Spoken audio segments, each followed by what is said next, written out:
My name is Samuel Shropshire. I'm an American citizen living in Saudi Arabia. I came here in November 2011, not knowing anything about Islam or the Prophet Muhammad, peace be upon him. Most of what I had heard was extremely negative. In America, our news channels boosted their on-air ratings by regularly sensationalizing breaking news of terrorism. Every 30 minutes, one witnessed horrific scenes of bombings and bloodshed and murder, often one Muslim group fighting against another Muslim group. As killings and beheadings took place, there were always the shouts of Allahu Akbar, God is great. I was invited here to Saudi Arabia by Safi Kaskas to work on what was known as the Q Project. Dr. Kaskas wanted to produce a new, easy-to-read American translation for the next generation of young Americans. Since I could not read or speak Arabic, I wasn't doing any translation work. I was simply invited here to check the English to make certain that this new interpretation of the Quran was easily understood. My work, of course, required that I read the Quran over and over again. Well, as you can imagine, having no knowledge of Islam, I had hundreds and hundreds of questions. I was shocked as I read to find that Jesus, peace be upon him, was often mentioned in the Quran. Jesus was presented as one of the greatest prophets. And even the story of the virgin birth was mentioned there. Many of the miracles that Jesus had done, I found them in the Quran. There were even a couple of Jesus miracles mentioned in the Quran that were not mentioned in the Bible. Evenings were mostly spent alone in a bedroom that had been set up for me in Dr. Safi's office. At night, I would stand on the balcony of that building and I would look across a very busy boulevard to a mosque. And I would hear the calls to prayer. I would see men and women coming to the mosque and leaving the mosque. Children were playing football in the mosque parking lot. Except for the minaret, it appeared to me to look like a typical Christian church in America. My heart longed to be in that mosque. I felt compelled by God to go there. A few months later, I got up the courage to walk down the street and to knock on the door of Taqwa Mosque. Now, nobody knocks on the door of a mosque. Normally, they just open the door and they walk right in. But I was not sure how I'd be received, so I stood there knocking until someone came to the door. That person simply said, "May I help you?" I said, "My name is Samuel. I'm a Christian from the United States. Is it okay if I come inside?" And that man, Shafiq Zubir, who was the caller to prayer, he reached out and he hugged me and he said, "Of course, come in." I sat in the back of the mosque during prayer times for 3 days. I didn't understand what was going on. I saw men standing, bowing, putting their heads to the floor as the Imam led them in prayer. I had little knowledge about what was happening, but I felt God's presence in that mosque. And the men of Taqwa Mosque were so friendly to me. After 3 days, I asked Shafiq if he could teach me the first surah of the Quran, Al-Fatiha.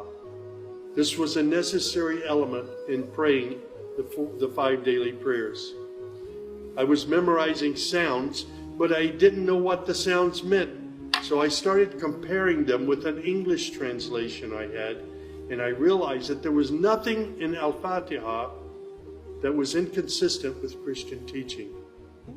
There I read the encouraging words that God was the most merciful, the distributor of mercy and forgiveness. My heart was being strangely touched by the words of the Quran and the love displayed by the men of Taqwa Mosque. Dr. Sadiq Malki would later drive me to the Islamic Education Foundation in Al-Hamra neighborhood of Jeddah, where I said Al-Shahada. According to Islam, we're all equal. There's none above another. There are scholars, but their role is educational. As for the relationship with God, it's personal, it's direct. The faith itself is simple and clear. It's summed up in just 6 points. There is one true God who is unlike any other being. He is neither born, nor does he give birth. He has neither spouse nor offspring. Nothing is comparable to him. He's all-powerful. He knows everything perfectly. He is the most merciful. Secondly, a belief in the angels, who are indeed the servants of God. They obey God's bidding and they do whatever they're commanded to do. They don't have any free choice. Thirdly, there's a belief in divine revelations. Islam acknowledges that God revealed scriptures including the Torah, the Gospel, the Psalms. However, down through the ages, many of these divine revelations had become distorted and somewhat corrupt. The Quran, which also contains God's revelations, is intact. It hasn't changed from the very beginning. The Quran, which also contains God's revelations, is still intact in its original form. Fourthly, there's a belief that in all earlier prophets and God's messengers, not just Muhammad. They believe in Abraham and Isaac and Moses and Jesus and hundreds of other prophets. They believe that the prophets were the best of mankind. Muslims believe in the last day. That's to say, this includes the belief in all that God and his messenger have told us about, what happens after death, including recording of good and bad deeds, the resurrection and the gathering of all creatures, the reckoning that will take place on the great judgment day, the prophet's intercession, as well as heaven and hell. Man's ultimate aim will be to save himself on that day. Muslims believe in the divine destiny of predestination. Whatever God wills is certain to take place, and what he has not willed will never take place. This present life is a test for man, and man should endeavor to pass this test. These tenets of faith appeared to me entirely consistent with human nature. And then I asked, how can one become a Muslim? My search showed me that one needs to fulfill 5 specific duties, which are called the pillars of Islam. These are: first, a declaration to believe and to say verbally, I witness that there is no other deity other than God, and that Muhammad, along with all the other prophets, is God's messenger. Prayer is an important part of a Muslim's life. Muslims seek to maintain the 5 daily prayers. These are spread out over the day and night. Thirdly, there's the zakat. 2.5% of one's property is an obligatory charity, provided that one owns more than a certain threshold and holds it for a year. Then there's fasting. Fasting is an important part of the Muslim's life. Muslims fast throughout the month of Ramadan. They do this every year, abstaining from all food, drink, and sex, from dawn till sunset. One must also refrain from futile arguments and quarrels and forbidden things. The month provides a unique spiritual uplift for all Muslims. Then there is the pilgrimage or Hajj. This is performed in Mecca and its surrounding areas.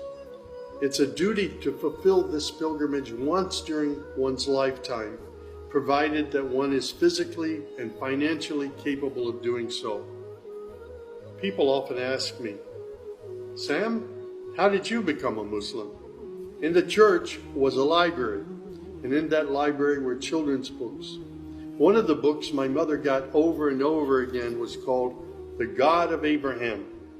In that book were beautiful color photos of camels and deserts. She would read me the story of Abraham, how he was commanded by God to leave his mother and father because they were worshiping idols. She would pause and she would say, Sammy, you always have to pray to the God of Abraham. There is only one true God, the God of Abraham. My commitment to God has been strong and enduring since my younger years. And now I have found absolute peace in Islam, in a faith that I once thought was hostile. I found friendship and hope amongst a fraternity of other Muslim brothers and sisters. I have found a family of believers.